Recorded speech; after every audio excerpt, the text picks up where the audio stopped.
Hey, Jeff, do you know what type of podcast we are?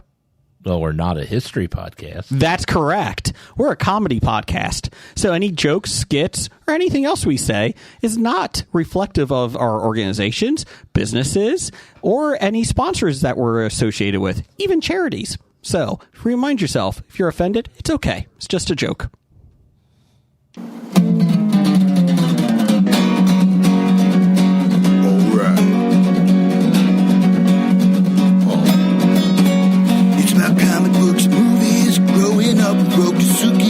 Superman before Zack Snyder ruined him. Michael Keaton was the best Batman, while Christian Bale was just deadpan. No one remembers the other ones. Princess Leia in bikinis and Transformer Lamborghinis. Please don't let Shia LaBeouf ever act again. Please, God, no. Remembering Tales from the Crypt, back when Michael Bay wrote good scripts. He wrote the All scripts. right here is no mystery. It's the history of bad. It's bad. It's the history of bad. So bad. It's the history of bad ideas. It's the history of bad. It's bad. It's the history of bad. So bad. It's the history of bad ideas. Podcast. Welcome to the History of Bad Ideas, episode 604. I'm Jeff. And I'm Brian. And currently we're the only people here. We had to break into Jason's house. I know. We were told that people would be here to let us in, but they're not, so we broke in. You can probably hear the dogs barking at us. We can't be held responsible for any damage done to the property. No, none whatsoever. And since the security guard out front by the gate knows who we are, you know. Yeah, he just let it. He recognized the cars. He didn't even stop me this week. Nope. Too hot. He didn't want to open the window. Jason said he will be showing up. Yeah, he said he should be here by 8:45. So you'll have to deal with no Jason for like 15-ish minutes or so. That's fantastic. All right. So do we have anything to talk about without Jason here? Yeah, what'd you watch this week? What did I watch? I did watch Ironheart on Disney Plus. Oh, nice. It is the continuation of the story of Riri Williams, character we met in Wakanda Forever, Black Panther 2. Okay. And so it's her, you know, she's on genius level with, say, Tony Stark, but she doesn't have the resources that he does. So it kind of follows what a really smart person who doesn't have the ability to do what they need. Yeah, to create the suit and the technologies that Tony Stark can. That's cool. So I wanted it to be better. Yeah. Unfortunately, I don't think it quite lived up to what I wanted. You'll have that sometimes, though. You will. It had some good parts and some okay parts. Hopefully that wasn't on the poster. It is now. I'm trying to remember. I watched some really dumb movie with horses in it on Apple Plus. It had Julianne Moore, Sydney Sweeney, and Domhnall Gleeson in it. What was the name of that movie? All the Pretty Horses. No, it was named after like a farm, the farm that they lived on. Pepperidge Farms. Pepperidge Farms, remembers. No, good cookie though. It's called Echo Valley.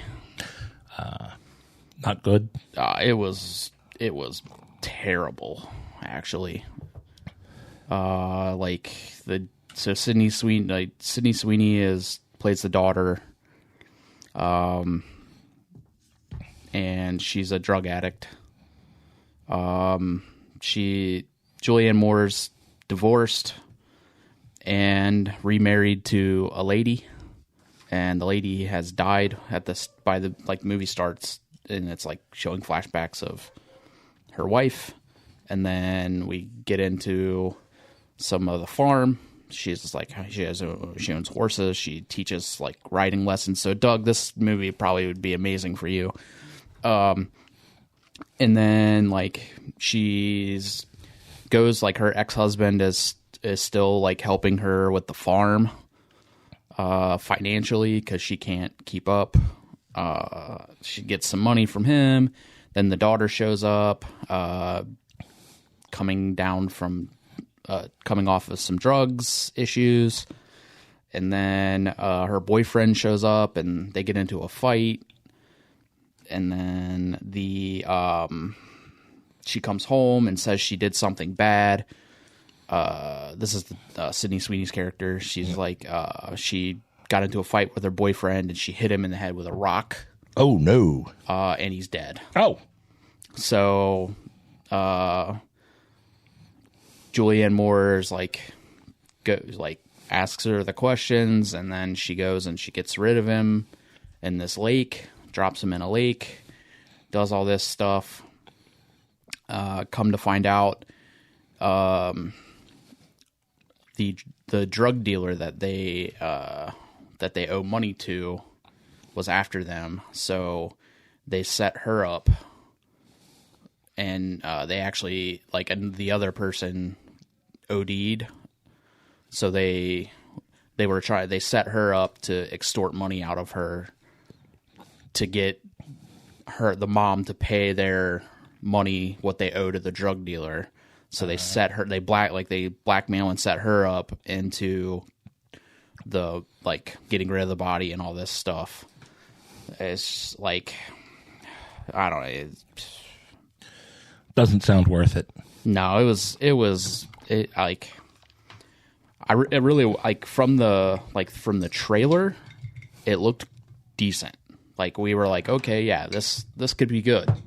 And then it was not good. So what we learned is whoever made that trailer is good at their job. Yeah, whoever cut the trailer together, they need a raise. So, and maybe get them to be your editor. Yeah, or have them take over the writing, maybe even. But yeah, so it was called Echo Valley, and that was the name of the farm, Echo Valley Farm. The trailer didn't start off with "in a world." It did not. No. But on the flip side of that, I'm still watching the show on Apple Plus, Stick, with Owen Wilson and Mark Maron. And I know I said it a couple weeks ago, but it's just getting better and better every week. Okay. And it's almost done.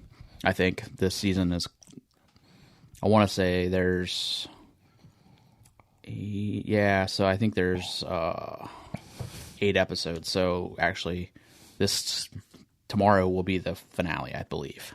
All right. But yeah, it's really, really good, man. I'm still pleasantly surprised by that show.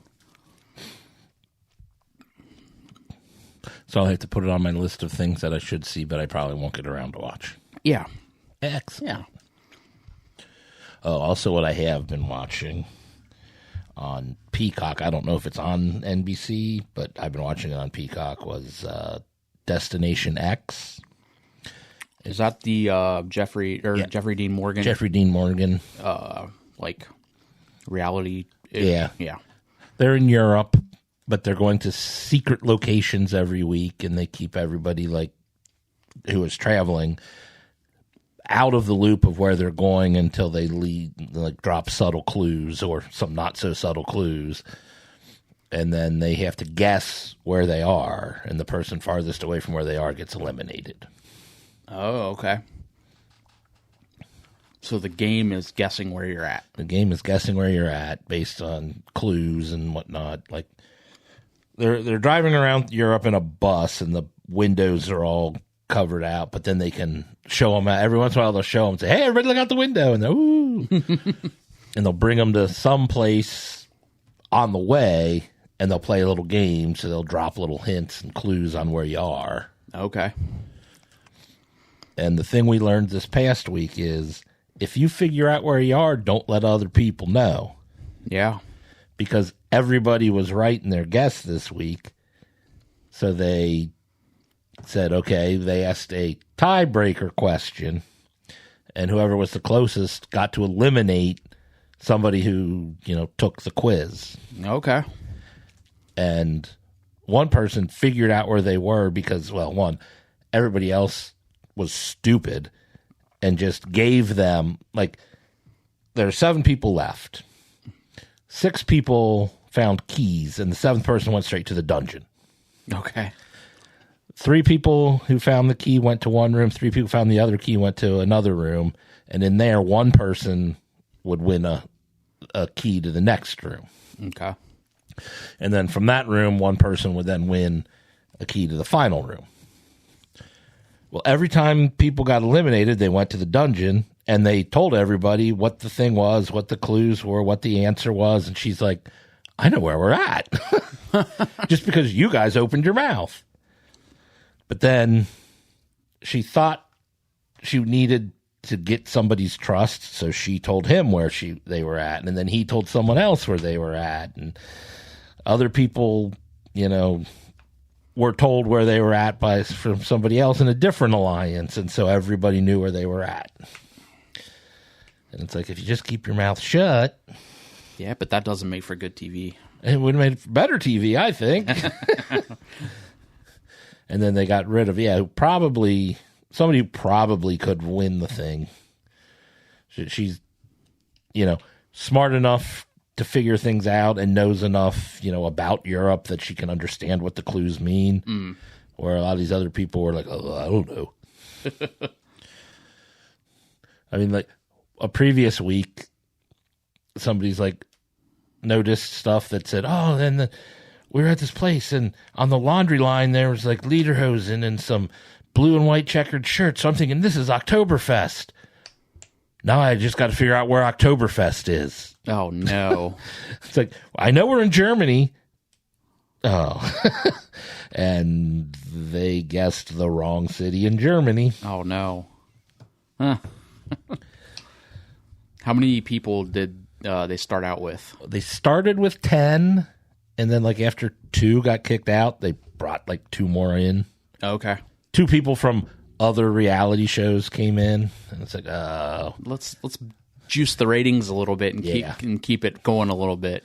and one guy who was on the outs with everybody else teamed up with the 2 new people. Okay. And the rest of the people don't know this, but he's feeding them information, so they're sticking around when everyone else is trying to get rid of them. Okay. Yeah, I think that is on NBC. I don't remember what night, but I do remember seeing the previews for the show on NBC. Okay. So I would assume it is, but I've been watching it on Peacock. Yeah. Because I never know what's on any night anymore. Remember when I was younger, I could tell every station what show was on at what time. And Yep. TGIF, man. Thanks. That's when I knew, no school was done for the week. Get to watch all these shows that I like. watch Urkel. Yeah. There you go. Yep. The Tanners, Full House. For me growing up, Friday meant Dukes of Hazzard. Ah, yeah. Now it's it was for me being old. Fridays was Blue Bloods. I didn't realize that was on Fridays. Yeah, it was Fridays at 9 or 10.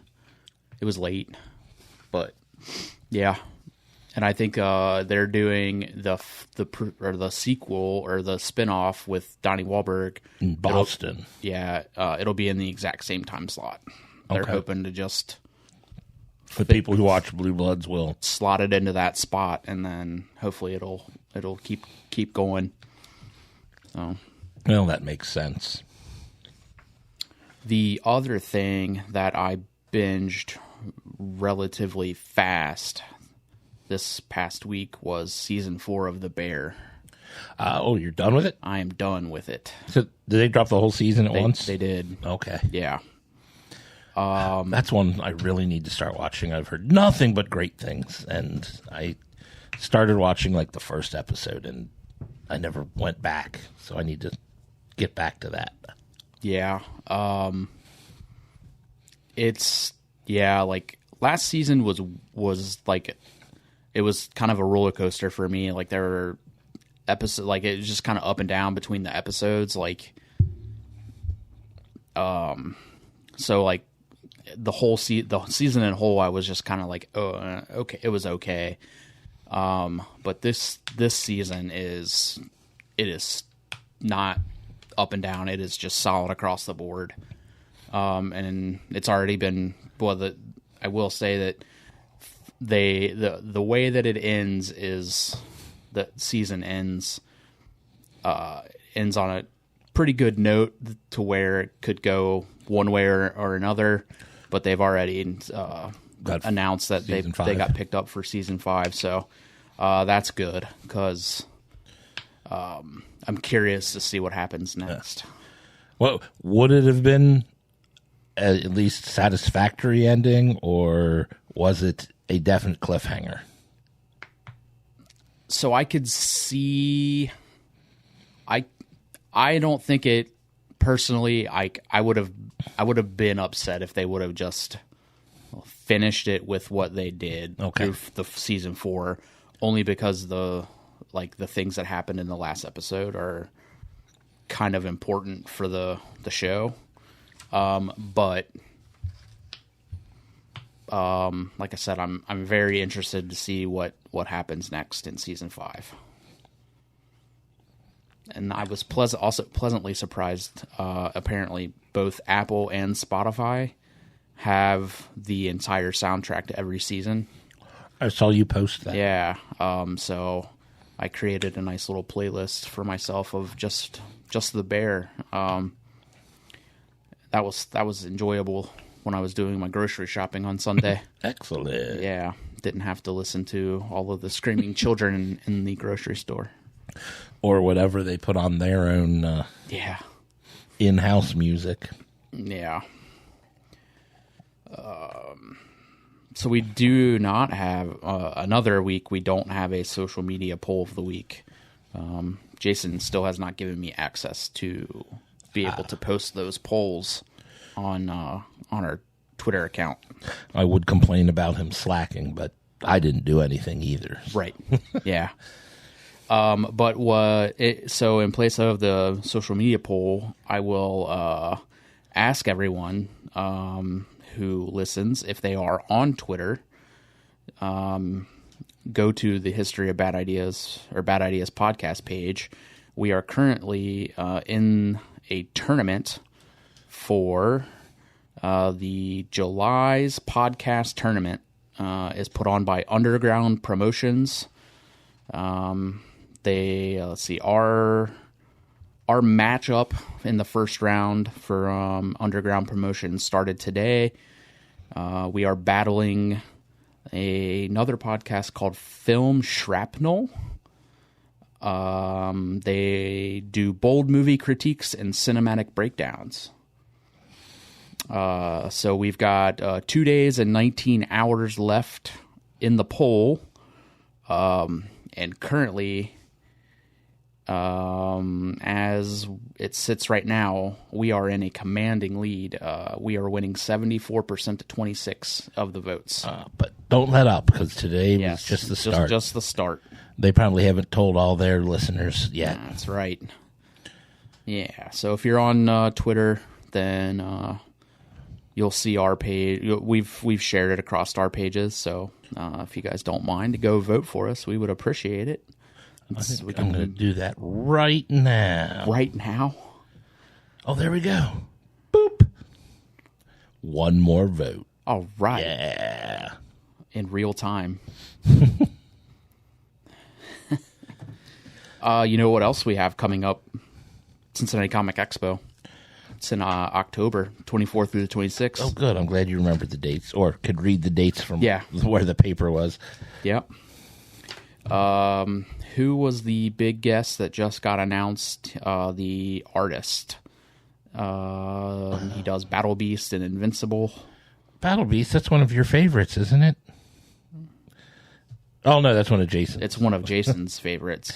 You like the dog, the pug. Yeah, Battle Pug. Battle Pug. And I am really enjoying the comic that Jason picked up for me, Exquisite Creatures.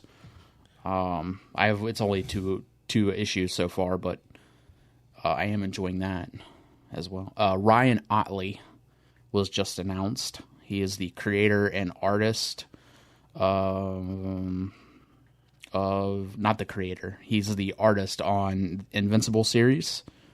Invincible. He did 20 issues of The Amazing Spider-Man, and he worked with the Hulk, one of the writers on the Hulk comic book series. And now he is working on Battle Beast. Nice. So he will be at the Comic Expo, as will Ray Chase. Ray Chase was just announced a couple days ago. Excellent. And apparently, I see 9 hours ago they posted artist Corinne Roberts is the next guest. Oh, nice. An illustrator working on comics and children's books like Bug Bites and Drawing Dragons and the Out and About series. Cool. Projects include Dragon Calendar series and a Wanderlust deck. Sweet. Awesome. But the big theme this year will be obviously Superman. Yep. Most of all of these Superman guests have been announced as, but they did announce a few weeks back Kristen Crook. Oh, She was from Smallville. yes. So she will also be there. And then George Newbern will be there.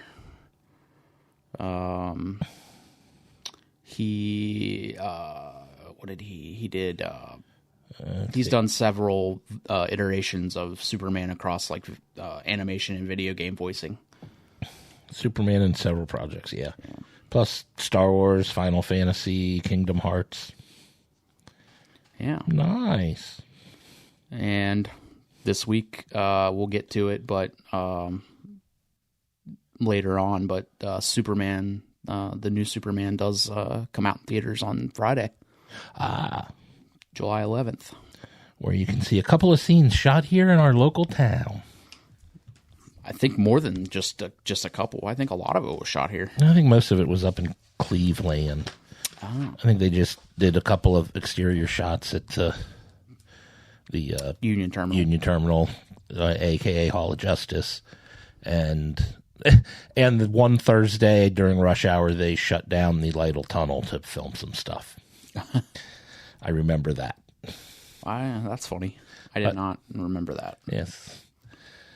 I didn't get stuck in traffic because I was aware it was happening, and I don't usually have to pass that way. But I thought, oh, that's a major artery, and they're electing to do it at rush hour.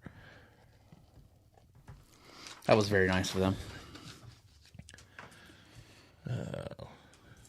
So we got that going for us. Yeah, and this weekend at the Sharonville Convention Center is the anime convention. Anime. Yeah, so Jason will be there. Yeah, he'll at some point. He'll be popping in throughout the weekend. Brad will be there, I believe. I'm Brad. There he is.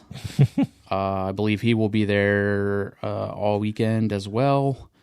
So swing by this weekend if you're looking for something to do and see Brad and Jason. I won't be there. I don't think I will make it. I wasn't invited. I think you were. Oh, damn it. I think Jason said anyone is invited. Anyone. So you're part of anyone. That's true. I guess that's true. Or do you need a personalized, gold-plated invitation? I'm not saying I need that, but it would be nice to get it. Just once. Let's see here. Yeah, 4 days to go. They have a voice acting booth, tabletop gaming, video gaming tournaments, panels, workshops, and more are available for you guys to experience all 3 days of the expo. Well, I'm kind of curious about the tabletop gaming. Yeah. What is that going to be? I do not know. because I wasn't invited. I like it. I typed into Facebook to pull up the Comic Expo stuff, and the second thing that popped up, I thought, they're bringing Jodie Benson back, but no, that was from 2019. Oh, good. I'm like, oh, thank you, Facebook algorithm, for Yes. Thank you, Meta, for being... the most recent, and then something from 2019. Love that. All right. I guess we can get into some listener feedback while we wait on Jason to show up. Listener feedback sponsored by Hello Jeff. Jeff, what's in the box this week? Mangoes. Ooh. I like that. And mango flavored things, whether it be real flavor or artificial. It is very mango forward. Interesting. Mango flavored circus peanuts. Ooh. That's Mango chutney. Mango salsa. I do like mango salsa. Just plain mangoes that you can do whatever you want with. Mango ice cream, which is frozen when we send it out. Yeah, we can't guarantee. USPS is not our friend when it comes to the Hello Jeff boxes. And mango marinade you can put on your steaks. Steaks not included. Yeah, we can't. We can't get you steak. Sorry. Steak sometimes. Yeah, well, when you're lucky, but you don't need to marinate steakums. No. They're pre-marinated. That's the That's the beautiful beauty of steakums. That's right. That's the beauty of steakums. All right, we start off listener feedback every single week with the same person as always. Beaver nugget. Beaver teeth. The jewel of the licking. DJ Fat. No, wait. No. Just Fat Shady. The screwdriver. The hammer. The sickle. The cycle. The scythe. Anus plum. Dunkaroo dog. Ape bit. 8-bit. Ape hands. 7. Chili Billy. The delivery man. The postman. Sunny D. Sunny D. The priority mail. Yes, I keep forgetting that. Yeah. Kurt Rambo expert. Oh, yes, whoever Kurt Rambo is. Yeah. Kurt Rambis. Oh, yeah, but he's an expert on Kurt Rambo. Yeah. I'm not sure. We should probably Google Kurt Rambo and see if We should. such person exists. I think Doug should Google him and then present And be give an us- expert on it. Present it to us. Yes. He should show up once in a while. You know, he hasn't been here in a long time. He should do a Kurt Rambo presentation for the podcast. That's your homework. Change approved. It's just Doug. Oh, yeah, Doug. Doug says Liquid Death, Brian's favorite water, is coming out with a Fruity Pebbles flavor. How excited is Brian for this? I'm assuming Brian is very excited for this. Brian is. I'm going to keep speaking in third person and say that Brian is very excited about trying the new Fruity Pebble flavored water from Liquid Death. I think that sounds great. Yeah. I'm just wondering how strong it will be. So I did not do any research on this other than I did see that it was coming out. But I'm curious if it'll be just their regular water or if it'll be the sparkling water. Oh. Okay. So if it's a sparkling, I'm really excited because they have a wide variety of sparkling flavors out now. Gotcha. That are pretty good. And they just came out with a new soda flavored sparkling water line. And I think we tried the Dr. Pepper ones. I think I brought those in a month or two back. Sounds familiar. I know we tried something. Yeah. I didn't remember which flavor, but I remember. Pretty sure it was Dr. Death or something like I remember trying Liquid Death. that. Yeah. But yes, I am very, very excited for this. Thank you for for bringing that up, Doug. I On a appreciate scale it. of 1 to 10. I'm gonna say I'll give it an 8. Okay. I do like My Liquid Deaths. They're having a massive sale on Amazon right now because it's Prime Day, Prime deals or whatever. Yeah. Yeah. Yeah, that did start, didn't it? Yeah. I got an email from Liquid Death saying massive. Stock up. Yeah. Try not to buy anything off Amazon these days. Yeah, I understand that. Yeah. So Sometimes they make it difficult. they do. But so there you go, Doug. I expect you to purchase this for me and bring it out to the podcast when it comes out. That's your homework, Doug. Yeah, you have 2 pieces of homework due next week or the week after at the very latest. No extensions. All right, next up from Vampit at Vampy. What TV show have you binge watched more than any other? First, I got to figure out how I'm defining binge watch. So I'm assuming it's probably streaming it, so you just watch it back to back to back. Yeah. Versus, watching it every day at whatever time on whatnot, like Seinfeld is always being shown somewhere. Yeah, because I wouldn't call that binging it if TBS is showing Seinfeld. yeah. So the only thing I'll say in defense of that would be I know Comedy Central ran The Office start to finish. Yeah. So every day it was a new they just kept going until they finished, and then the next day they started over season 1. I mean, if they did that with no other shows, I would call that binging. Yeah, but I'm pretty sure that's what they did with that's what they do with Seinfeld. So yeah, if it's just you're just streaming it, you have to search it out and you're not just watching it on whatever the 7 to 10 block is on Comedy Central or whatever channel. Mine would either be Friday Night Lights or Justified. I believe that coming from you. Yeah. I know for a fact that I've watched Friday Night Lights 5 times through. And I'm pretty sure, I started rewatching Justified about 3 or 4 months ago, but I didn't just run right through it. I would watch 2 or 3 episodes, and then 2 or 3 days later I'd watch an episode. So I didn't burn through it like I did in the past, but they're close. Both of those I've seen at least 5 times through. Wow. I don't think I have any where I watched 5 times through. Probably about 3 times each on, say, Ted Lasso, The Good Place, and Community. Yeah. Those 3 I can start over and just watch them again from the beginning and go through those. Oh yeah, Ted Lasso is an easy one. I think I've been through that 2 full times. I want to say 3 times each for me.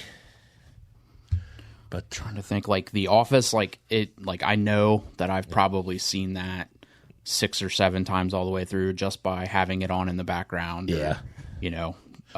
Just yeah. Oh yeah, I know I've seen every Friends episode at least half a dozen times. Yeah, same.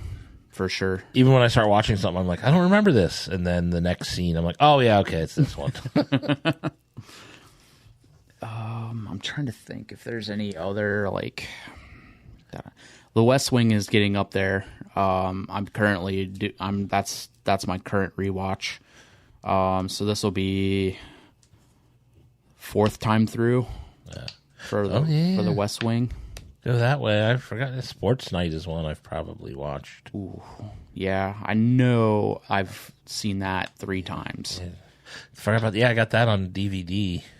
Yeah. Sports Night, and I wasn't even thinking DVD. So then I would also have to add probably my number one would be Firefly. Ooh. Because it's only one season, so like 13 or 14 episodes. I don't remember the exact number, but just, that one on DVD. Yeah. That's a good question. So my answer expanded as we went. Yeah. All right. Next up from Marty Caveman at Marty Likes Dinosaurs 20. Because there were 19 other Marty like dinosaurs. Man, so many Martys that like dinosaurs. Marty says, you are in charge of a movie studio. What IP do you reboot? This is a tough one. Because, I mean, it's like you get tired of just seeing things that have been done over and over and over again. Yeah. But then they're done that way because they make money. Or potential of making money, anyway. Sure, yeah. It's trying to think of a good IP. Don't need to see another Batman reboot. No. Well, I mean, I want them to finish the one. Well, we're in the middle of one, so let's at least go with that. Yeah. And they just rebooted Superman.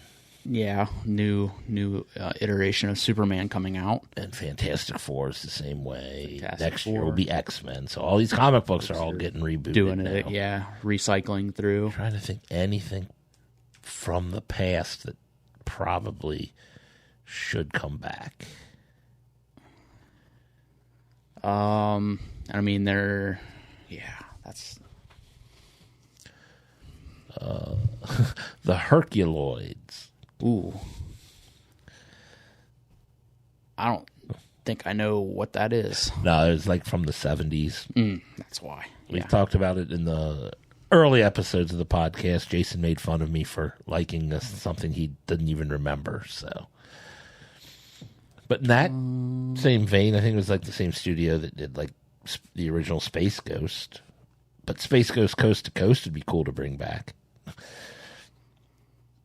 I don't know if that would make a good movie, but they need to bring that back. Yeah, that's a tough question. I mean, because most of it has already been redone. Oh, I was discussing this with my brother, and he said he would throw all the money the studio had at doing the Dark Tower right. Yeah, that's definitely. He would want to reboot that, and reboot it correctly.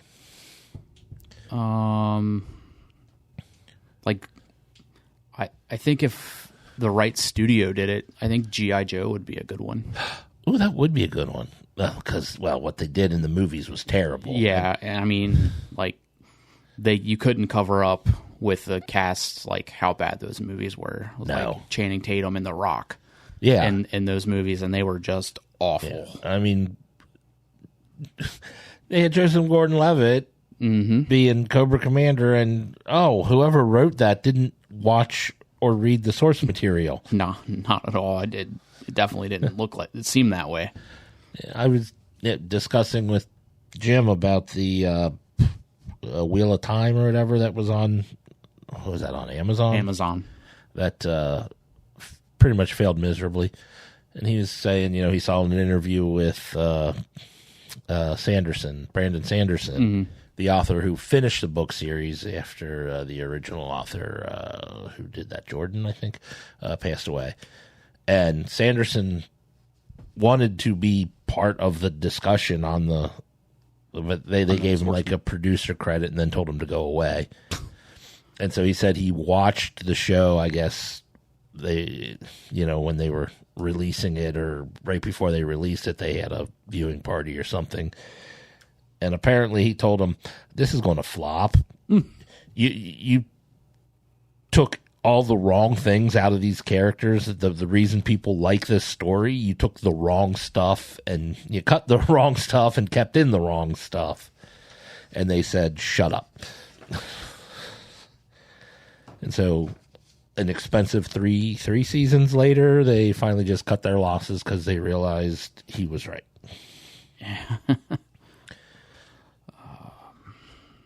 Trying to think. I think G.I. Joe would be a good one. I do like that. Alf. Alf movie. An Alf movie. A movie series of Alf. That would be cool. Do you start from the beginning, or do you take up where they left off? I think you pick up where it ended and then see where he's at from there. All right. Because like I'm trying to think, like they're coming out with more like Buffy. That was another one. That, oh yeah, and they are rebooting. I don't know if it's a reboot or if it's is it a reboot? Because I know she's in. Oh it. No, it's a continuation. I think. Yeah, some sort of a continuation maybe. I mean, heck, they just brought back I Know What You Did Last Summer. Yeah, is that out yet? I think it comes out. I don't think it's soon. been out yet. Yeah, sometime maybe this month. I still know what you did 20 summers ago. Every summer, I know what you did. Let's see. I went to Reddit to look up and see some things that people are. See what other people in the world think might be a good reboot. Yeah, Three Musketeers. The problem with that is none of them have been all that great. Yeah, I don't. I've seen, I think, 4 different attempts at the Three Musketeers. I mean, starting in the 50s or whatever with the swashbuckling. Yeah. It's like, I guess that's what movies were then, but right. The 90s version, which it was cheese. Yeah, it wasn't good at all. I think in the either late 90s or early 2000s, they did The Musketeer. I remember watching that one, and then I guess they did one a couple years ago. Oh, really? I honestly don't even remember that. I thought they did some sort of Musketeer thing about 4 or 5 years ago. But that one I didn't see, but it didn't look good. Here's another one that has popped up a bunch of times since I've been scrolling, The League of Extraordinary Gentlemen. That would be a good one if done right. Yeah. See, that's what you do, is you find the ones they screwed up originally and make it better. Oh, yeah. An IP I always liked, and I'm guessing you don't even need the rights to it because it's in the public domain, would be like Robin Hood. Yeah, so somebody, and they screw that up almost every time they do. Somebody out there can do a good Robin Hood, right? Like there has to be somebody out there that could redo it. Good. I mean, I've seen a couple of television versions that I really, really liked, but I have not seen a movie version that I thought was decent. No. And then there was one television version that was so god awful terrible. Oh, I want to say it was like TNT or something did something. Oh, yeah. I remember that. What was that called? Oh. Let me pull that up. But I remember, for like the movie, I was very excited when they were doing the Russell Crowe Robin Hood. I was excited for that too, and then it came out. Yeah. Because originally they were going to do that from the perspective of the Sheriff of Nottingham. Yeah. And kind of show, make him, I guess, the sympathetic character. I don't know if he'd be good, and I guess they got Russell Crowe on board, and then Russell Crowe changed everything once he got in, and they just made it another Robin Hood story, just not as compelling as ones in the past. Yeah. I mean, when Kevin Costner's Robin Hood makes your Robin Hood look not good. I think it was just called Robin Hood. It was three seasons on TV. No, that might be the one I actually liked. 2006 to 2009. Who was the star of that one? That was Jonas Armstrong. Jonas Armstrong. That's the one I liked. Okay. There was one shortly, like 2 or 3 years after that ended, they brought back, and I don't think it lasted more than a season. Let's see. Yeah, the last Robin Hood that got done was with Taron Egerton and Jamie Foxx in 2018. And it must have been under some other name or something. Yeah. But there was but no, that one Robin Hood show, I liked that one. I watched that. And then there was, in the 80s, The Robin of Sherwood.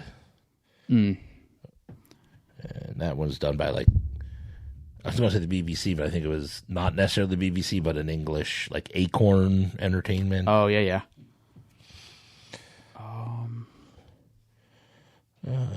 They could redo Porn in the Hood. Ooh. I haven't seen that. That's, yeah, I don't know what that is, but that come up under the things of,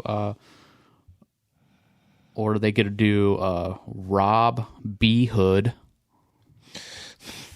That's a 2006 Jackie Chan film.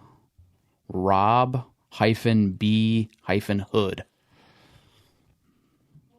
All right.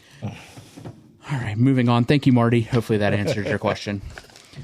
Next up from Russell Skinner at the Skin Doctor 45055. There are 45,055 other skin doctors out there. It's a lot of skin doctors. There's got to be good money in dermatology. He says, what is the best relationship couple in television history? My answer for that is Morticia and Gomez Addams. That's a good. As far as relationships goes, I think they had the healthiest relationship of a couple. Like, most sitcom fodder is someone trying to undermine their spouse. Terrible couples. Never once do they have a crossword to say about each other. They're always supporting each other. I think they're the best television couple. Again, no surprise. My answer will probably be Eric and Tammy Taylor from Friday Night Lights. I don't think Doug and Carrie Heffernan make my list. Oh, I hope not. They weren't that great of a couple as Yeah, they fought a lot. far as, hey, I think I see Jason walking in. Oh, we can start now. Hey! Oh, we don't want ice cream. Thanks. I got a peanut butter shake. It's not ice cream. Great. I would love a peanut butter shake. Thank you. They're up the street. Whippy Dip. Yeah, when I leave here, they'll be closed. Same. Well, get through the show quicker. Jason, we're answering the question about what is the best relationship couple in television history. Jim and Pam. Wow. Actually, you know what? No, Woody and Kelly from Cheers. That's not a bad one. That is a good one. Yeah, I think they loved each other. They're nice. Not the brightest, but that's okay. They love each other. So I would go with those two. Are they in love? They're in love. So, yeah. What IP did you reboot, Brian? We said G.I. Joe. That's a good one. League of Extraordinary Gentlemen. It has potential. Yeah. Just don't make Sean Connery edit the film. That'd be he's tough dead. to do now. Well, if they had him do it, it would take forever. Right. To be fair, if he did it now, it probably would be better than what he did earlier. What else did we say? Robin Hood. Yeah. Like I said, somebody out there has to be able to do a good Robin Hood, right? Yeah. There was one. So Russell Crowe's Robin Hood. The original plan for that was We discussed that. literally. Oh, did you about it? Okay, never mind. How they had a Switched it. and then he came in and changed everything. Yeah. G.I. Joe. They are rebooting. G.I. Joe is going to be with Transformers in a mashup. Okay. They kind of teased that at the end of not Bumblebee, but the other Transformers film. Not the cartoon, but the other one. It was not a horrible one, but they teased at the end. But anyways, Transformers, Michael Bay is directing one. He's back, which is not good. And then they're doing another Transformers, and I don't know like how they're going to interact, like how they're going to do it. But supposedly there's 5, with counting the G.I. Joe Transformers mashup. There's 5 Transformers films on the horizon. That's a lot. Wow. Yeah. So get ready, it's coming. Who knew we needed that many Transformers? We don't. I mean, I don't know. But they still make money. Yeah. Okay. Next up from normal everyday listener, definitely not a celebrity, Jacobo at Tweets by Jacobo. Oh yeah, Celebrity Jacobo. No, just a normal everyday listener. Definitely not a celebrity. Oh. This is probably going to be directed at you, Jeff. He says, thoughts on Kuntz going after Wizards of the Coast because of their new books forward. I should probably look up to see what that means. I got it. Oh, okay. Let's see here. I guess sorry, James Kuntz, Jeff, I'm listening. who was a co-creator of D&D with Gary Gygax, Okay, Gygax. who frequently collaborated. I'm sorry. Yeah, I'm with gonna say yeah. if he's claiming he's a co-creator, it's Gygax and Aronson were the creators. Expressed disagreement with Wizards of the Coast approach to game design, particularly their rule changes and approach to dungeon masters. He felt Wizards of the Coast focused too much on centralized control and not enough on allowing dungeon masters to customize their campaign. So there you go. There you go, Jeff. Anything? Well, they're right. The whole point of Dungeons and Dragons is you make your own. Even if you buy pre-written stuff, you adjust it to fit the mood at your table with your group. So, I mean, you should always be adjusting. And that's one thing I never understood is you hear people bitching and complaining about things, and it's like, then change it, because the whole point of the game is you make it the way you want to play it. And I guess it also... I guess there's a dispute about slavery in D&D, the original, and I guess Wizards of the Coast is getting rid of it? I'm not sure. We will have a better answer. Yeah. Yeah. Okay. We'll get a better answer next week. Well, there you go. That's not an answer befitting of a celebrity. No, Steve, we apologize. We will get that better next week. Who's Steve? Not Steve. Sorry, Jacobo. Okay. I'm just coming in hot and wrong. I finally found it, and I don't know why it wasn't coming up, but it was The New Adventures of Robin Hood from 1997. Okay. And it was terrible. It was Is that on the TV series? Yes. It was Yeah. on TNT. Although you think it would have been good because it was filmed in Lithuania. Yeah. You would think. Yeah, the tone to the series was to resemble Hercules, Legendary Journeys, and Xena Warrior Princess. So that's how they were trying to do that with Robin Hood. And I'm like, oh, no, it was terrible. Yeah. Terrible. I wanted to like it. And I guess that was before the Robin Hood with Jonas Armstrong. Gotcha. All right, wrapping this up, Professor Number One at Dr. Number One. How come Brian has a hatred for me? Wow. I don't know that I hate the doctor. I think it's because... Oh, I was about to say, surprise, everyone has a hatred for you. I mean, I don't know why you're singling I think Brian it's because out. Dr. Number One's a little upset because he can't go outside our window like the Today Show or Good Morning America since we moved into a new studio. Yeah, he's not outside the window looking in. Yeah, he always used to be. He's probably blaming Brian. I would say that. So, I can start hating the doctor. I mean, I think you hate him because, you're married to a real medical professional, not some fake wannabe doctor. we don't know that. What? How dare you accuse Dr. Bednar of not being a real doctor? It's not Dr. Bednar. Oh, Dr. Number It's One. I'm Dr. sorry. Number One. Dr. Number One is not a real doctor. Dr. Bednar is, though. He's a doctor of love. Doctor of love. We got to get him back in his pierogies. I like how the reason you want him back is for his pierogies. His pierogies were good. I'm waiting for him to add me into the song. Like he said he would when he was here. Still waiting for that. That's your homework, Dr. Bednar. Yeah. We gave Doug homework. Doug some homework. Oh, okay, too. good. Doug has to buy me Fruity Pebbles flavored Liquid Death. And That could be interesting. I'm very excited Could for be it. good. Yeah. Could be good. And also Doug has to do come up with a presentation and come on the show and tell us all about Kurt Rambo. I got it. I like it. Yeah, So we want him to do a deep dive on who this Kurt Rambo is and give a presentation. Did you guys talk about voting for Hobie? We did. Okay, just And checking. I voted live on the air. We are up 75 to 25 with 20 votes in. There's 2 days and 19 hours left. So, people, let's go. I was the 20th vote. Good. Let's keep it going.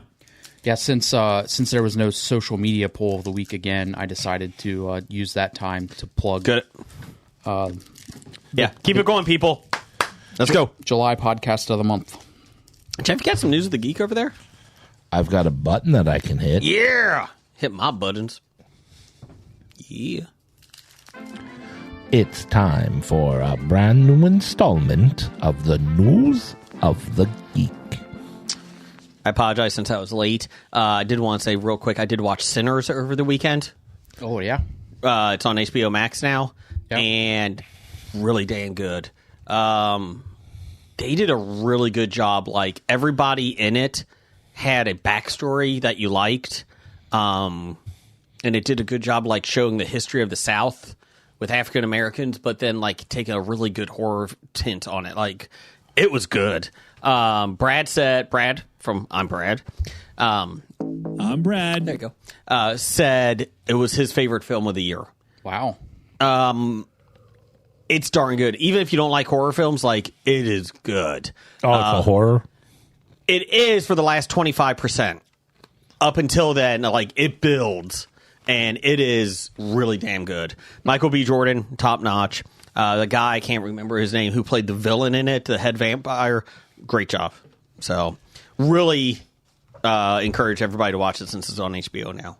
Yeah. So, Yeah, maybe I'll watch that this weekend. it was just like a spur of the moment thing. I was like, oh, I got a couple hours, nothing to do. It's at night. Well, let's do it. Everybody's in bed. Let's see here. Per GeekTyrant.com, where Blake gets all of his news from. I do. Who? BlakeBot. Oh, BlakeBot. I do. It looks like Indiana Jones may actually be headed for the reboot treatment. What? According to a recent report from DIS Insider, Disney and Lucasfilm are considering a full launch of the iconic adventure franchise. While nothing has been officially announced, the report said, quote, Lucasfilm is letting the franchise rest for a bit before they do a full reboot of the franchise.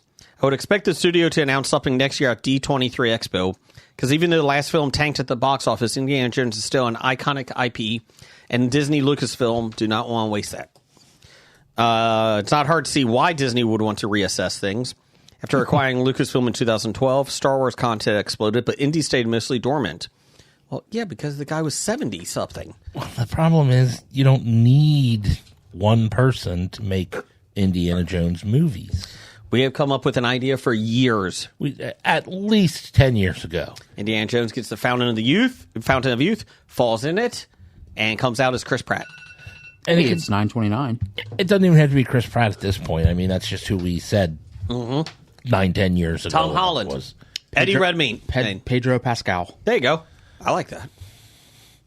I don't know. He's kind of getting up there, too. I mean, he's like my age. Yeah, but he looks damn good. Well, yeah.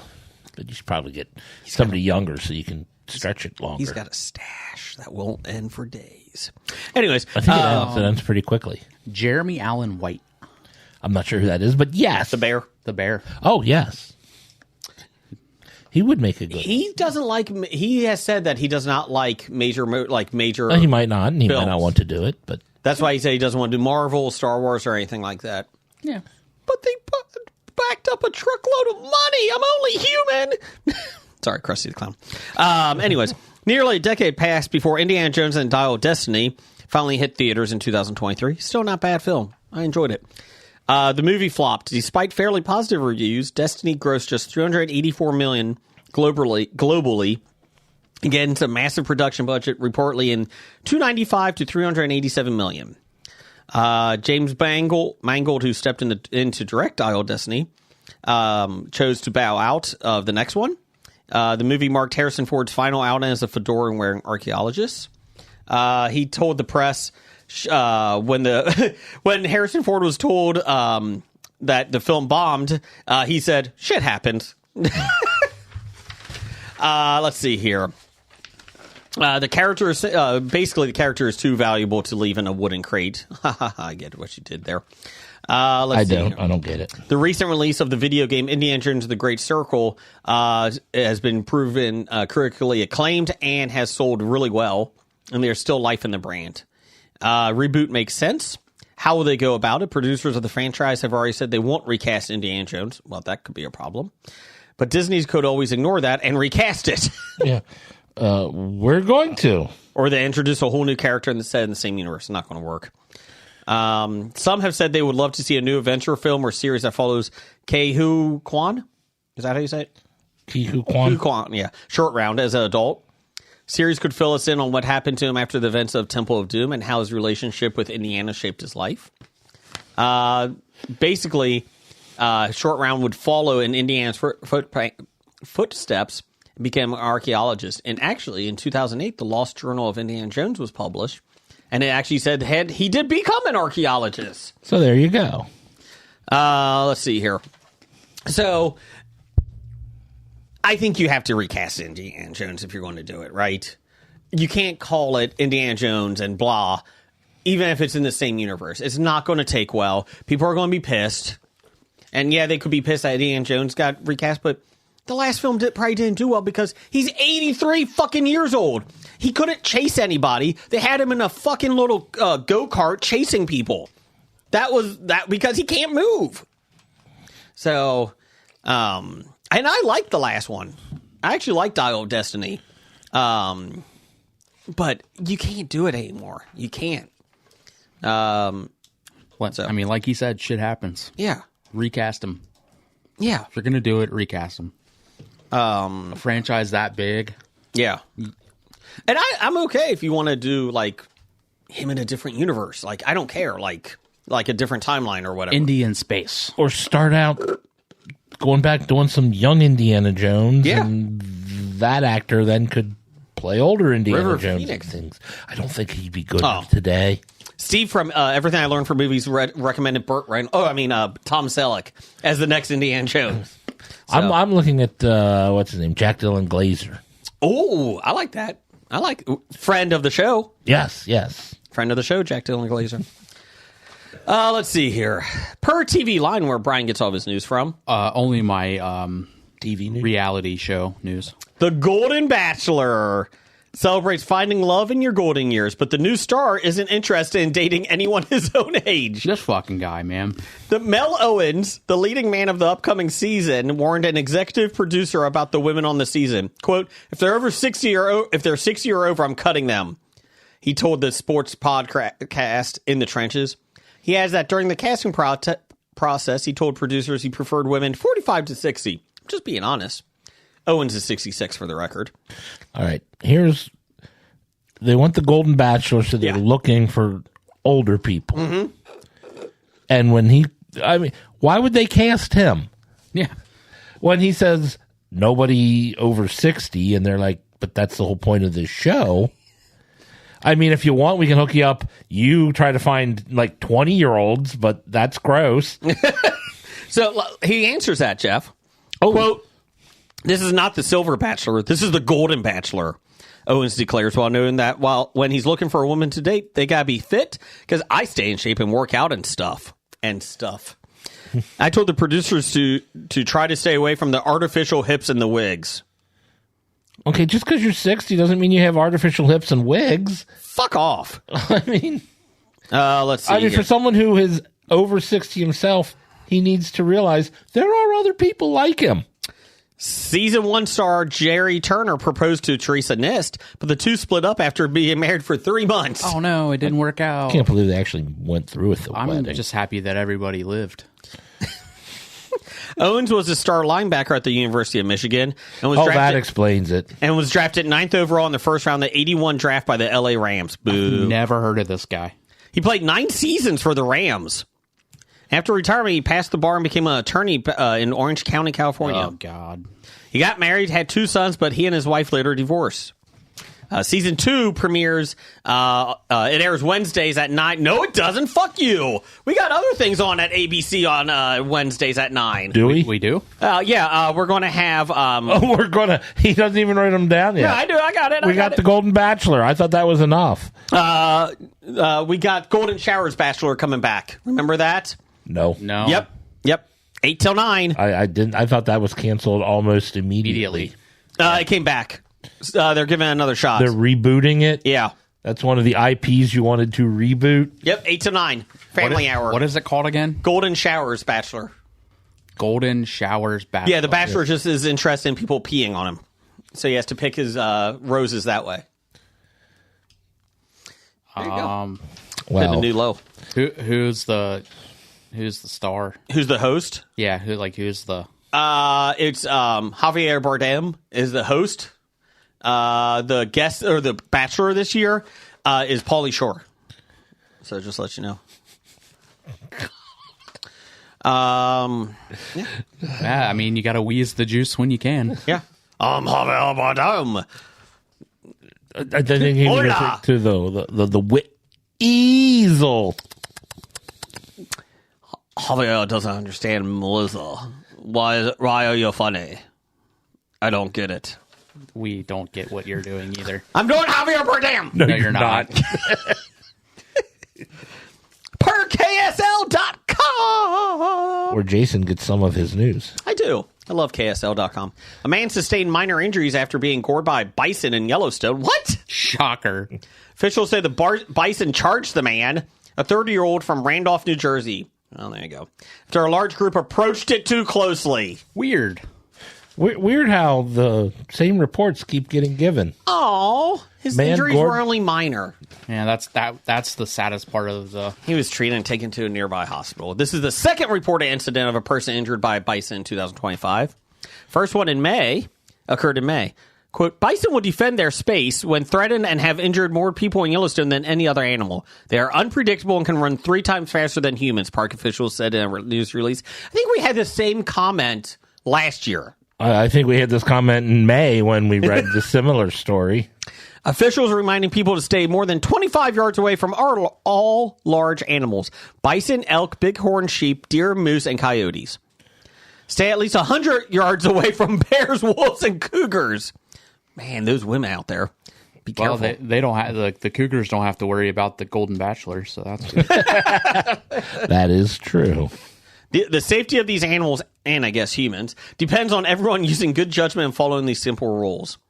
Both the National Park Service, Utah Division of State Parks, and Utah Division of Wildlife Resources have tips for people to stay safe around bison and other wildlife. Here we go. Yeah, listen up, Steve and Izzy. Give animals space. Stay at least 75 feet away from all large animals and 300 feet away. Okay, we just did that. Yeah, except we did it in yards. Yeah. Back away or go in the other direction if a bison stops what it is doing and starts paying attention to you. That typically means you're too close. Yeah. If he looks at you, back away. If you see 2 bison stop talking and look at you, they don't like you. My God, look at this asshole tourist over here, Bill. I know, George. I can't believe it. Look at this fucking Toron. He's trying to come up and pet me. What the fuck? I'm just taking a smoke break. I think we should gore him. Gore, gore, gore. Okay, Rhino. No, it's a bison. If a bison is standing in the middle of the road, wait for it to pass. Don't get out of your vehicle. Hey, there's a bison in the road, Brian. Let me get out real quick and see what's going on. Could you try pushing it out of the way? Hey, Bison, I need you to. I gotta get back to the hotel. Can you move it out? Come on, let's go. Can I get a selfie with you? If a bison is standing on the side of a road, drive slowly past it, but stay inside your vehicle. I can't.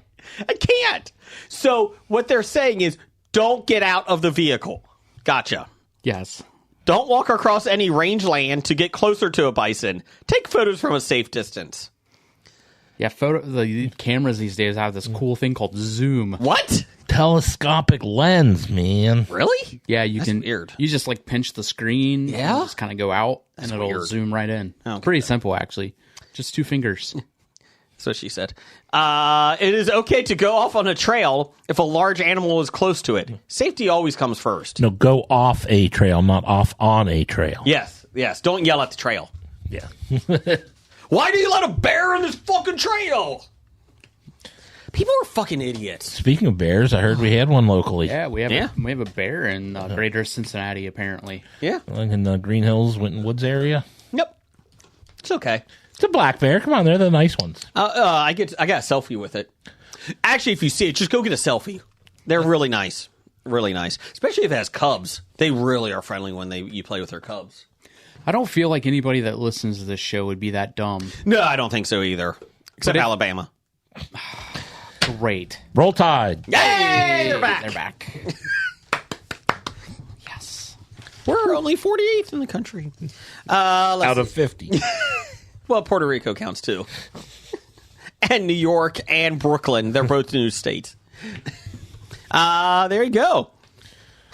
Yeah, just if you go to a national park, don't be an asshole, please. It seems like it's common sense.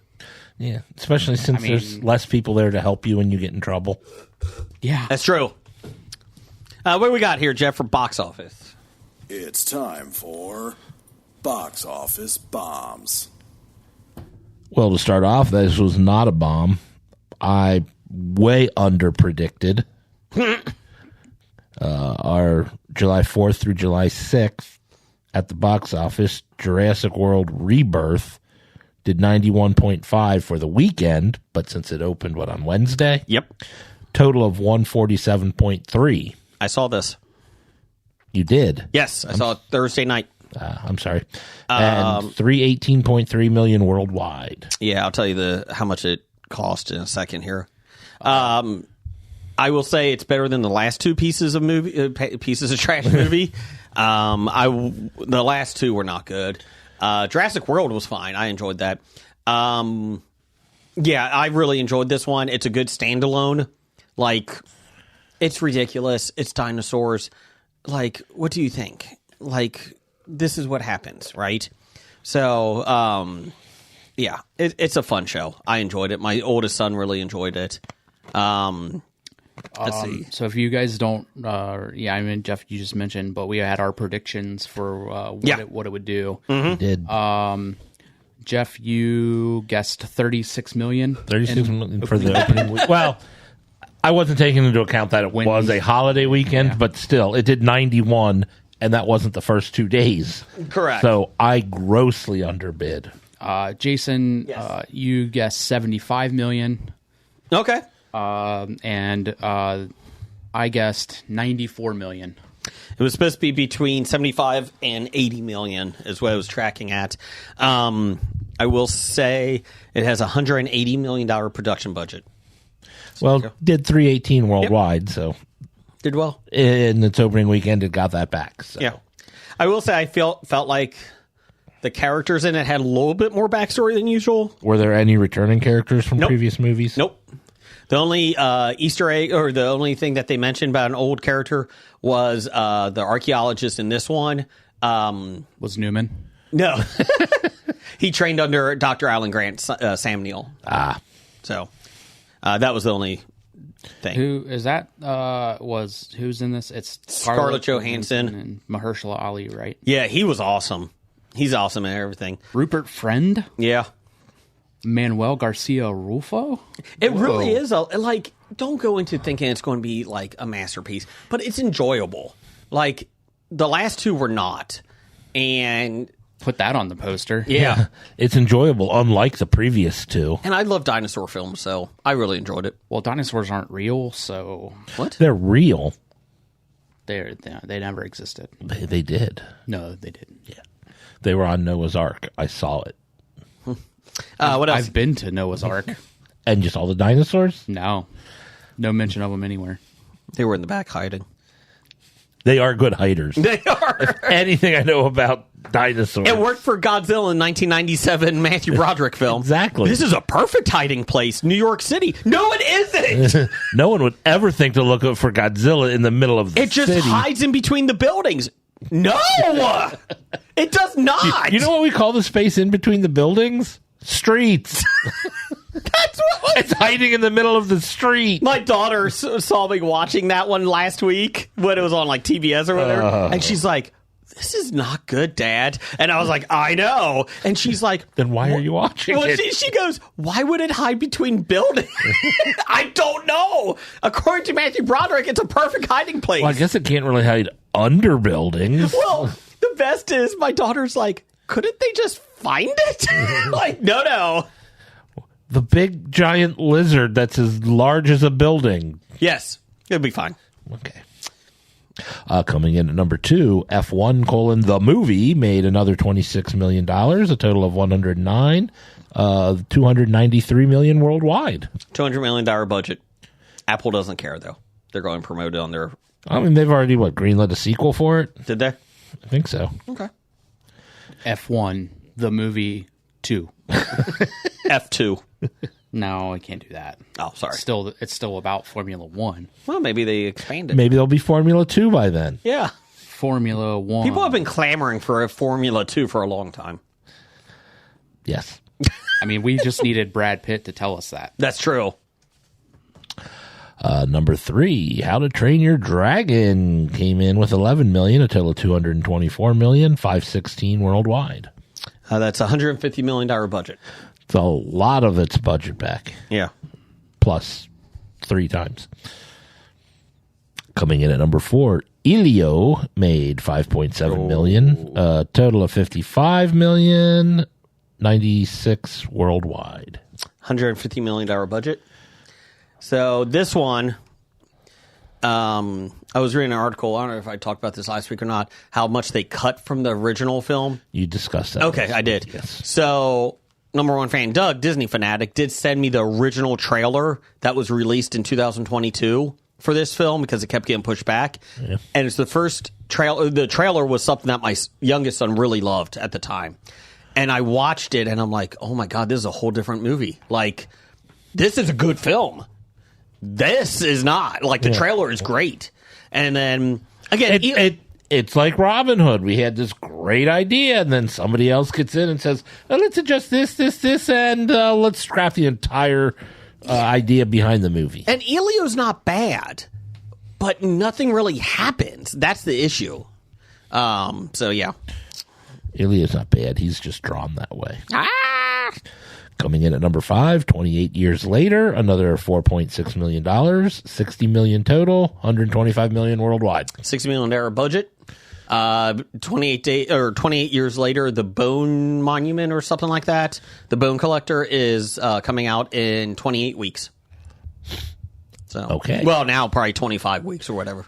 I spoke with Scab Jeff and Sister Pam? Sister Pam. They saw 28 years later and said a lot of floppies. Oh, that's good to know. I guess 28 years of being zombies, their clothes eventually fall off and Yeah. disintegrate, so they're just running around naked. That's fine. Everybody loves zombie porn. Didn't say there was any porn, just Well. nudity. Okay. So it's like Maplethorpe. Zombudity. Okay, writing that down. What's coming up, Brian? Yeah, it's Brian. Hi, Brian. Hello, Jason. There's not much. I disagree with you. Really? There A are lot. 6 films coming out this week. Okay, go ahead. All of them blockbusters. Starting off with Daniela Forever. Daniela! This follows a man as he joins a sleep trial that allows him to rebuild his life with his girlfriend who died in an accident through the use of lucid dreams. Lucid. This stars Henry Golding and Beatrice Grano. Oh. Directed by Nacho Vigalondo. Oh, he was awesome in Nacho I Libre. love you, Nacho. He also wrote the movie. Oh, good for him. Good job, Nachos. Stick to your helmet. Oh, yeah, we forgot Paco Suave on Doug's nicknames. Oh, Paco Suave. Next up, coming out, we have Before We Forget. Oh, I forgot about that one. No, that's what I'm saying. That's not it. That's the wrong button. All right. This follows an Argentinian. That's the wrong button, too. Brian's now upset. Sorry, for Brian. Go All ahead. your interrupting. I apologize. An Argentinian filmmaker struggles to finish a...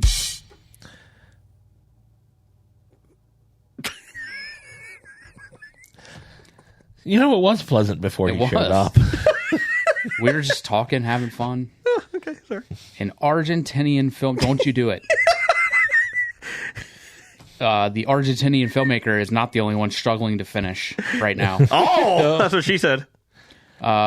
He's struggling to finish a movie about his unrequited first love, receives an unexpected invitation to reconstruct his memories, revisit his past, and perhaps even find a new ending to his story. Does he have lucid dreams? Yeah, that kind of sounds like lucid dreaming. Is that the same movie? Nope. It's a sequel. They've released them both. This stars Juan Pablo de Pace, Santiago Madrusin. Benito? That's not what I said. Oscar Morgan, Oh, I love Oscar Morgan. August Wittgenstein. Good show. Yeah. He was great in Wings.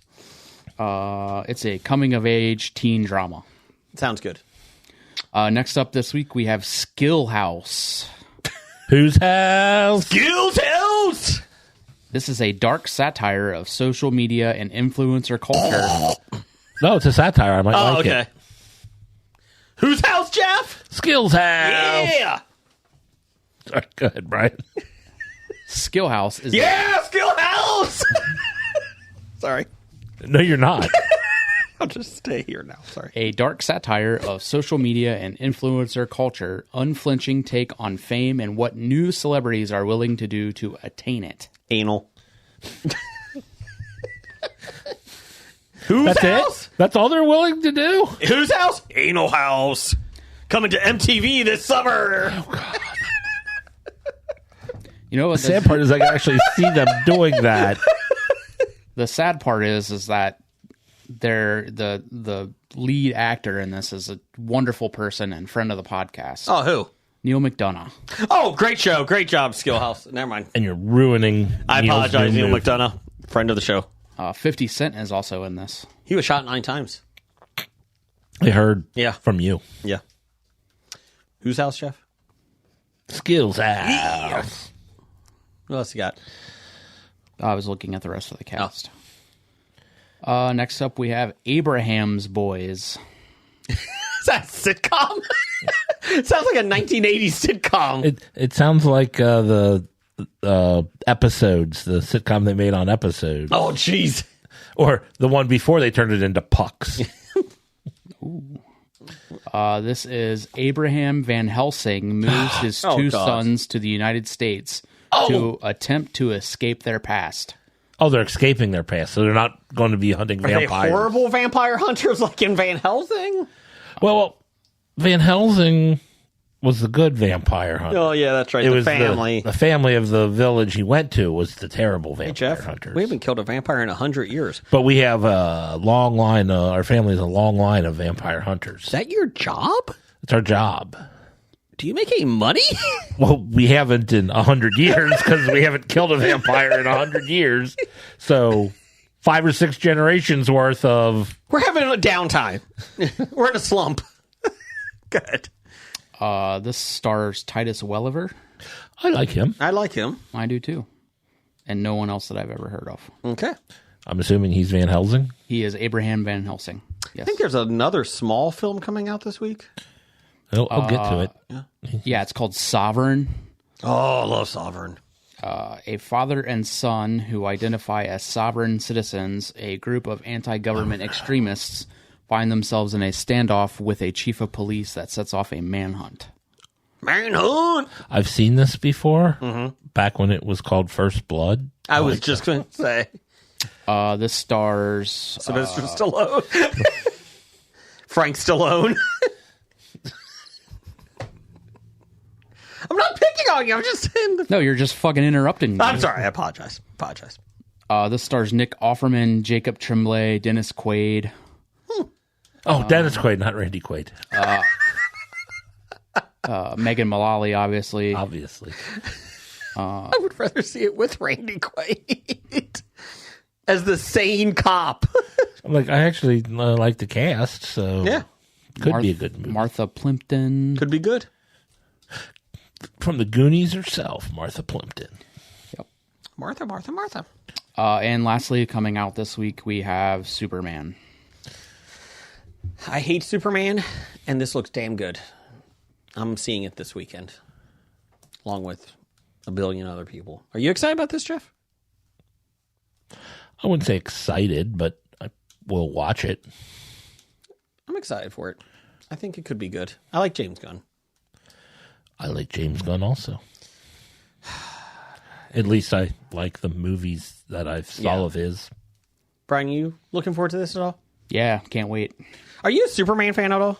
Yeah, I like Superman. I find that hard to believe. Brian. Okay. Anything else coming up, Brian? No, I figured I wouldn't read the synopsis because I'd get interrupted. What? It's about Superman. Lois Lane? Is that we need more of a synopsis? No. Crypto's in it, though. The dog. Crypto looks cute. Good cast. Yeah. Brandon Routh. No. Margot Kidder. Gene Hackman. He's dead. I know. That was sad. David Corenswet, Alan Tudyk, Grace Chan, Bradley Cooper, Michael Rooker. Bradley Cooper's in it? No, he just read that for the hell of it. I'm trying to think who he is. Jimmy Olsen. Jor-El. He's Jor-El. Yep. Okay. It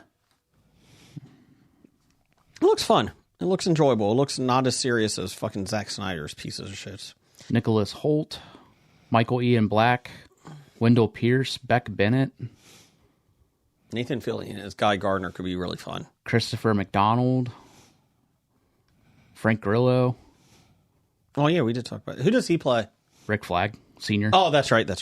That's who he plays across all of the... Yeah, because that was him in the Creature Commandos. Yep. Did you ever watch that shit, Brian? Mm-mm. You would like that. I think it was a fun show. Oh, fuck. What? Jake Tapper's in this movie. Really? Yeah. Who's he play? Jack Tapper. Jack Flapper. But it's spelled Tapir. Oh, jeez. Tapir. That's clever. That's so clever. Yeah. Okay, Jeff, give me some top 5 music.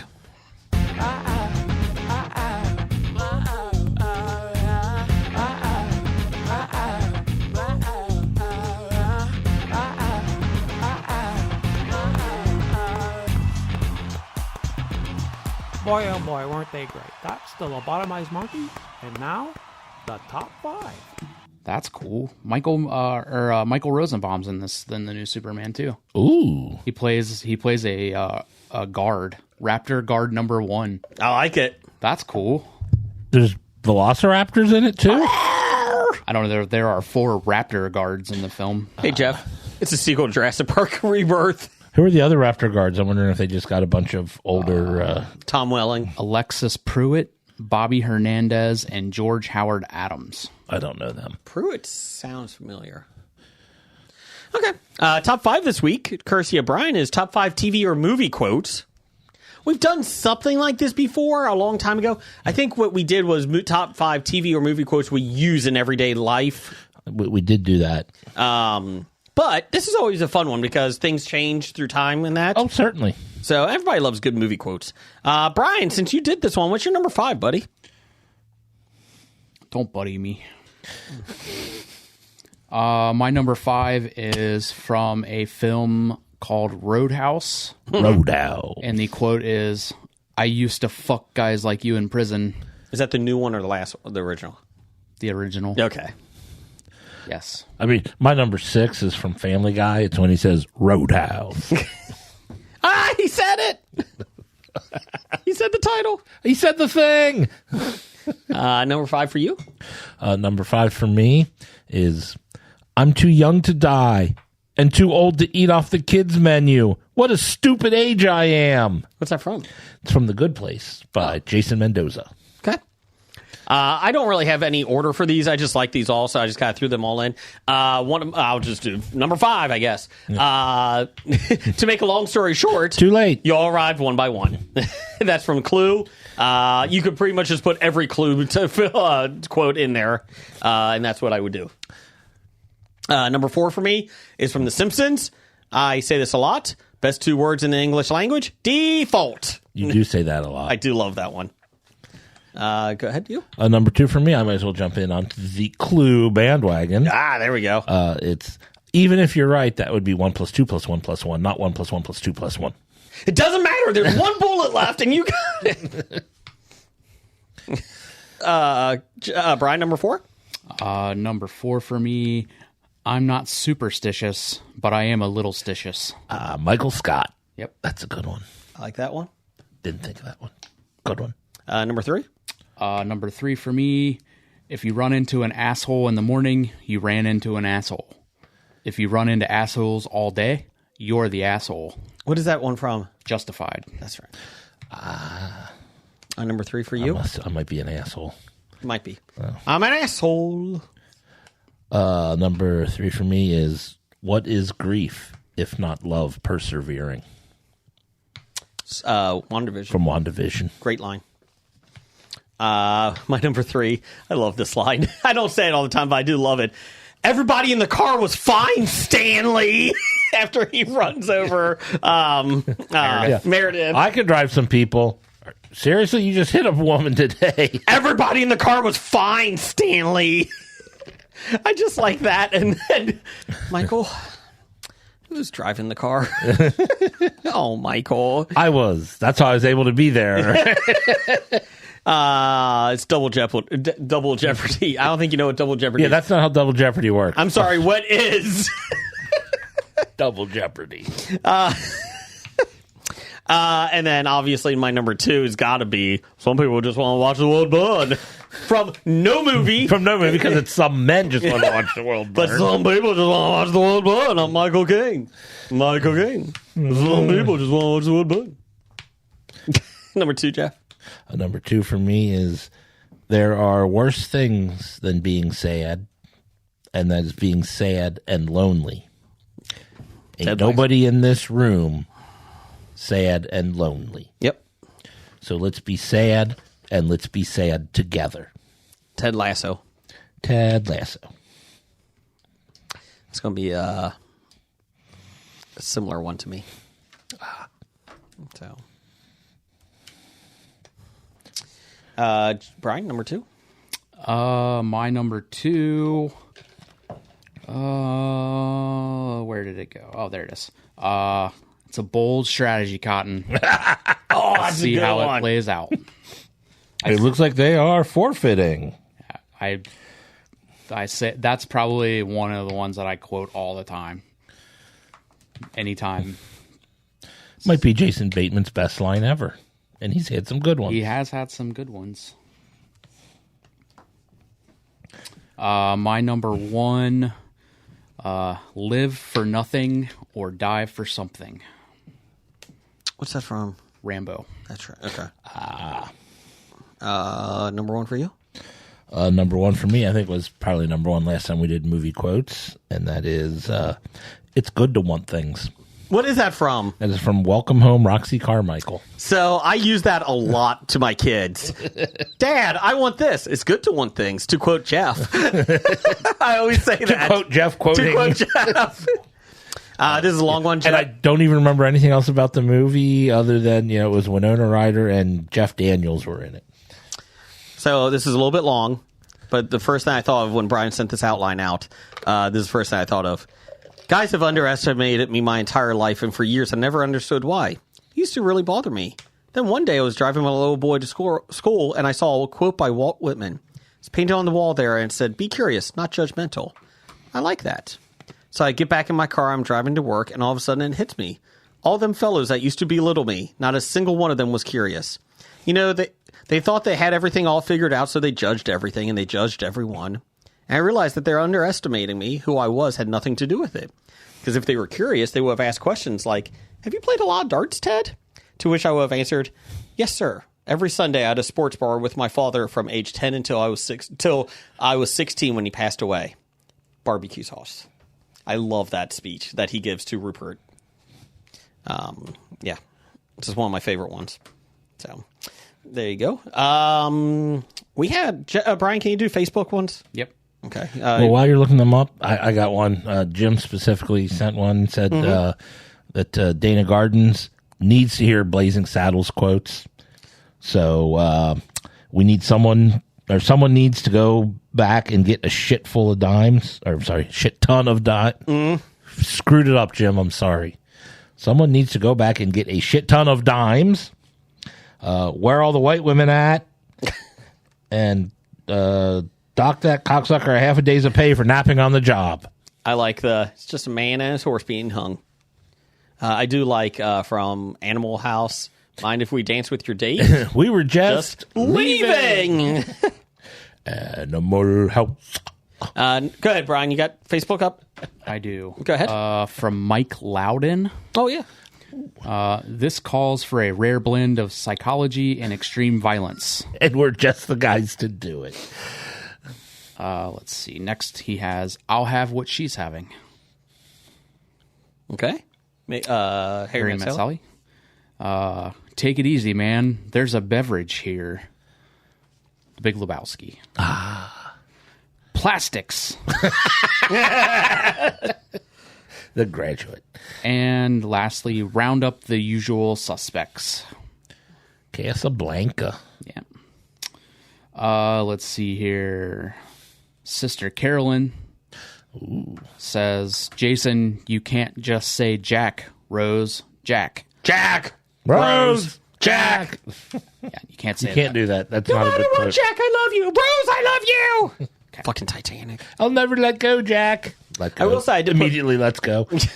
I did put the video up that somebody posted about on our Facebook page, The History of Bad Ideas, the Yakety Sax Titanic version, and they're like, Titanic is only sad with because of the music. If you put Yakety Sax to it, it actually looks humorous, and it did. All right. Then now we'll get to Sister Carolyn's actual list. Her number 5, My Shoe, Joey Tribbiani. Number 4, Communism is just a red herring, Miss Scarlet. Wadsworth and maybe Miss White. Number 3, No One Asked You, Patrice. What's that from? That's from How I Met Your Mother. Oh. Robin's coworker, Patrice, who is the nicest person in the world, but Robin always screams at her. You know, no one asked you, Patrice! That's also the name of our other sister. Oh.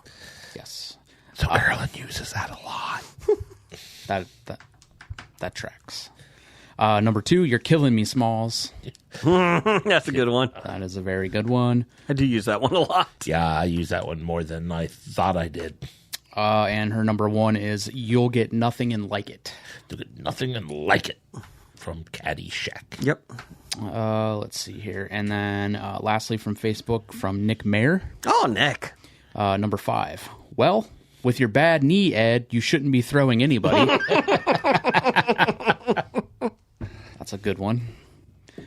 He says, for number 4, almost all of the Monty Python and the Holy Grail.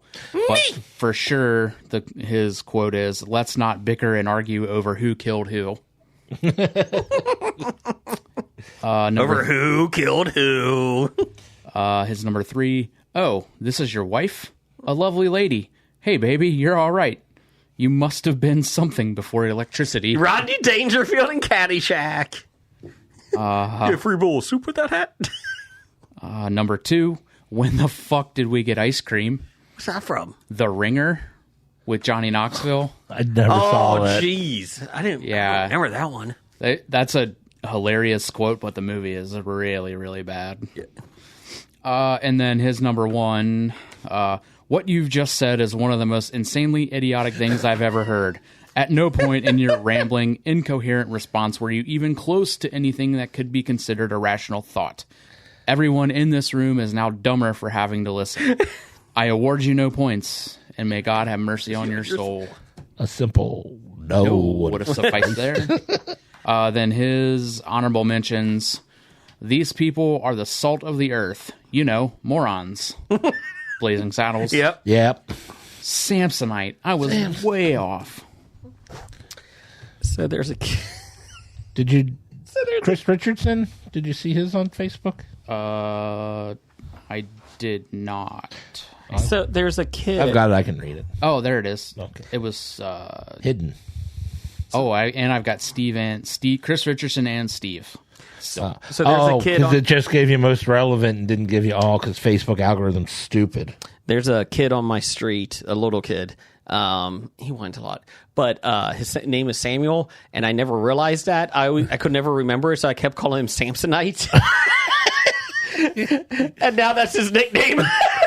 Like other people call him that? Yeah, cool. My youngest does sometimes. Oh, kids can be cruel. What's his name? Samuel.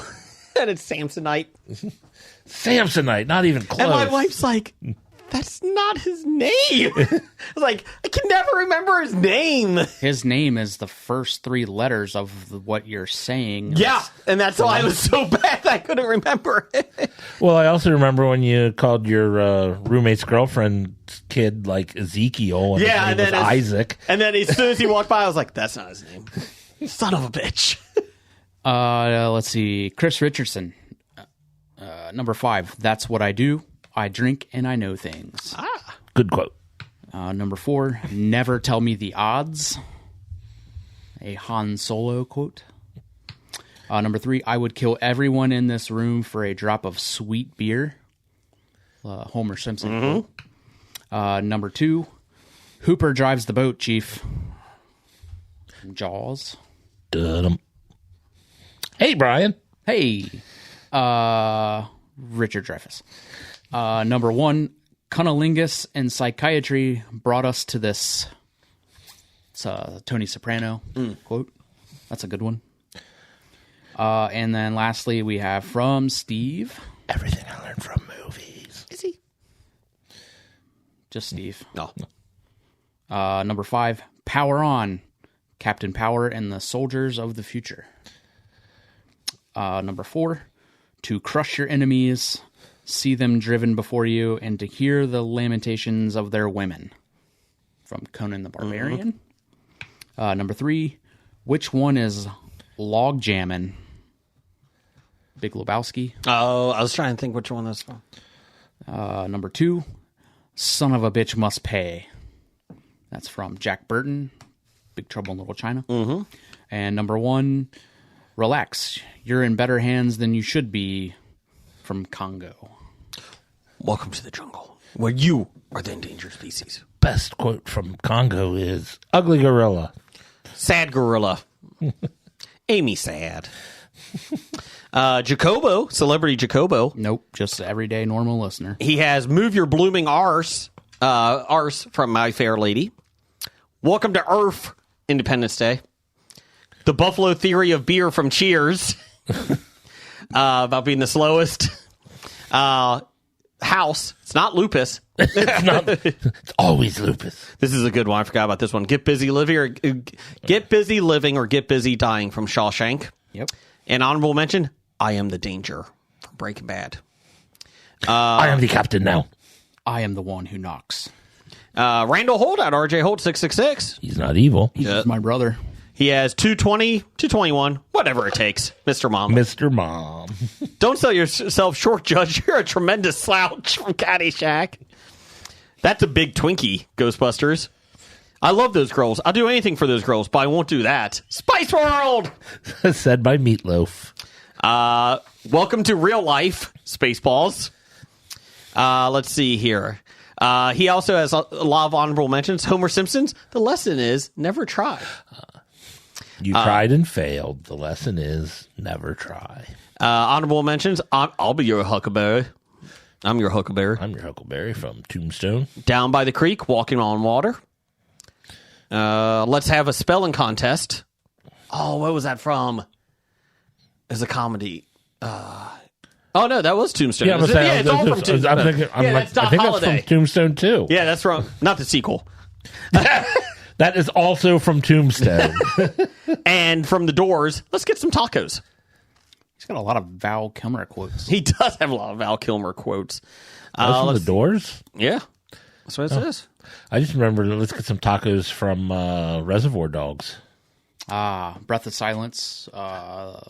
Michael Madsen. Yes. Oh, yes, we didn't talk about Did that. not talk about that, but yeah. Mr. Blonde. Mr. Blonde. So circulating around, seeing clips of interviews from him, and one that I hadn't seen. When they started shooting Reservoir Dogs, he said all that Quentin Tarantino told them, the five of them, was just to show up in black suits and white shirts, like. They didn't have like a costume budget or anything like that. So he was like, Steve, if you look, Steve Buscemi's wearing black jeans. He's not actually wearing a suit. And then he said that they were supposed to wear like black dress shoes, but all he had were cowboy boots. So that's why he wore cowboy boots. And he said, and that's the whole reason, like the ear and the switchblade or the knife. That's the only reason he was able to do that, because he had somewhere to put the knife was in his boot. So he was like, that was totally just like, we just organically kind of came up with that. So like, in the whole like ear thing was just kind of like on the spot. He didn't like know what to do with it. Like in the script, it was like he cuts off the ear. Yeah, and he's like, what am I supposed to do? And he's like, I don't know, like throw it. And he's like, I don't really want to do that. Like, that's kind of dumb. And he's like, well, then he told him, he's like, well, you figure it the fuck out then. He's like, so then I started talking into it, and everyone just started like cracking up. So he's like, that's what we did. It was just like, I love his role in Kill Bill. Yeah, Bud. So I met him at Whorehound 7-8 years ago, and he is the characters that he plays. That is his personality. That does not surprise me. He is that's just him, and he couldn't have been like a nicer guy. Yeah, like spent so much time with everyone that came to his table. Was very like just fun to like to meet and to talk to. And I have I got my picture with him, and then did you get an autograph? Yeah, I had him sign up. So I like randomly found a Mr. Blonde print on eBay, and like he asked me about it. He's like, oh, I've never seen this one. Like, where did you find that? Like, just couldn't have been a nicer guy, but like still had that like that personality that he portrays in movies. But I really, really enjoy his work. That doesn't really surprise me with him. Yeah. It looks like it. Yeah. And I did see today that they've already like ruled he had heart failure. Oh, is that what it was? Caused by alcoholism. No. So yeah, it was just a heart attack. He was young too. He was 67. Yeah. Yeah. Brian, do you have I have a top 5 list from Dr. Dana. Oh, go ahead. That I have to read. We want to hear this one. Let's see. Her number 5, she hobied it. From Schitt's Creek. What does fold in the cheese mean, David? Never seen Schitt's Creek. I need to. I attempted to watch it. I got about 3 episodes in, and I was not enjoying it. My wife said the same thing. I heard like once you get to the second season, it's real good, but I couldn't get past I saw a list recently where they said shows that are great from beginning to end, and like Schitt's Creek was on the list. I went, nah. And then her other quote from Schitt's Creek is "Eat glass." That's something that Moira says. Let's see here. Number 4.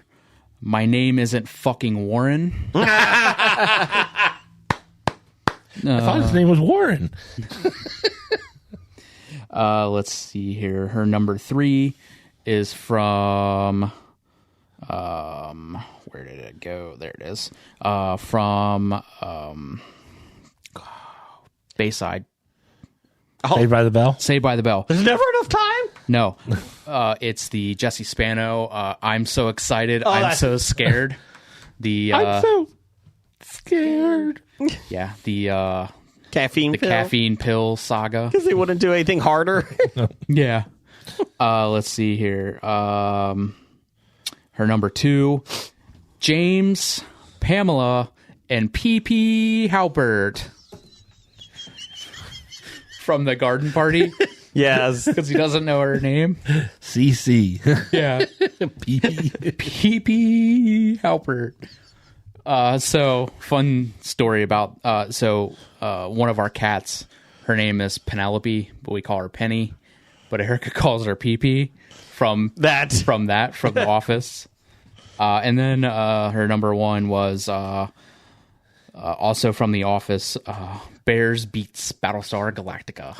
Dwight's just back there. Bear. Wait, what's going on here? Michael! Identity theft is a crime. Identity theft, thousands of people every year. Identity theft is not a joke, Jim. I like when Dwight comes in as Jim. Ugh, whatever. Whatever. Yeah, I'm Jim at the Halpert. Look at the camera. He does impersonations just like Jason. Says the name of the person who's... I'm Jim Halpert.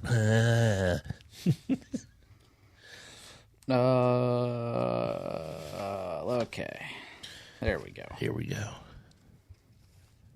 Wait, where did it go? We've done a lot of the Office ones. Feels like we should be doing another Office one today because... That's why I got it. Yeah. Everybody in the car was fine, Stanley. What do we got? Jeff, give me an adjective. Oh. Bigly. That's an adverb. Sorry. Sneaky. I like that one. Jason, give me a verb ending in ing. Toe sucking.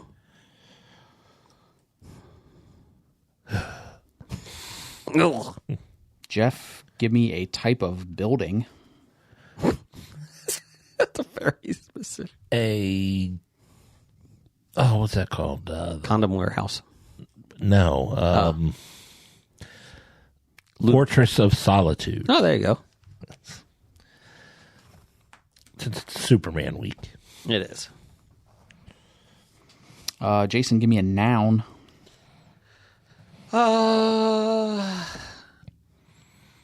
Buggy. Horse buggy. Horse buggy.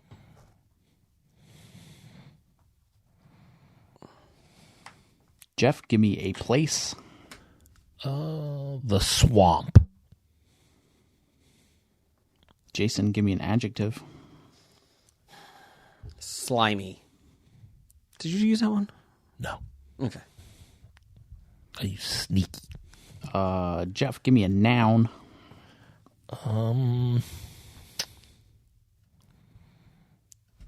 Brick. Jason, give me a type of building. Another one? Outhouse. Outhouse. Whorehouse.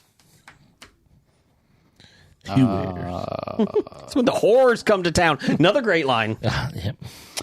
Jeff, give me a silly word. Babadook. Babadook. Jason, give me a silly word. Oh, never mind. What? Same silly word. Yeah, it's the same silly word. Jason, give me a verb.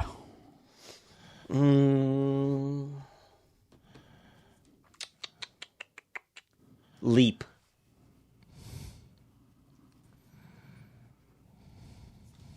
Jeff, give me a verb ending in ing. Oh, fucking. Fondling. No, I didn't say do it. Oh, sorry. Do it. Jason, give me an exclamation. Herpes?